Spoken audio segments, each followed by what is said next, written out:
Night Butterfly. Habang may panahon ka pa at hindi nagkaedad, kailangan mo humingi ng kapatawaran kay God.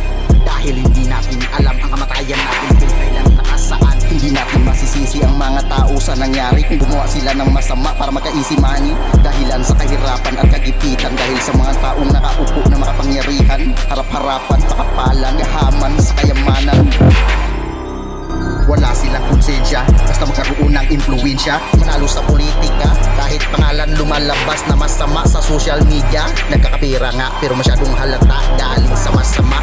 Habang may panahon ka pa at hindi nagkaedad, kailangan mo humingi ng kapatawaran kay God. Dahil hindi natin alam ang kamatayan natin kung kailan nakasaad. Tuwing eleksyon, pataas ng pataas ang posisyon. Pagdating sa problema, wala kayong solusyon. Patitirahan namin, sirain, patayuan nyo ng sarili nyong mansyon. Karamihan sa inyong kaugalian, kukuha kayo ng tao na bayaran. Parang mga tao mawawala sa kaisipan ang nangyayaring nakawan sa buwis ng taong bayan.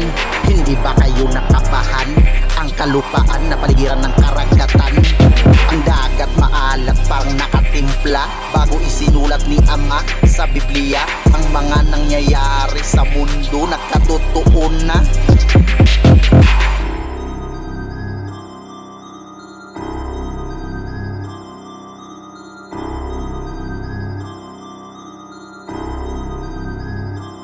Hindi naman ako perpekto, sintonado o matalino, pero ako ang number 1 na asintado pagdating sa mga gawa ni Hesus Kristo.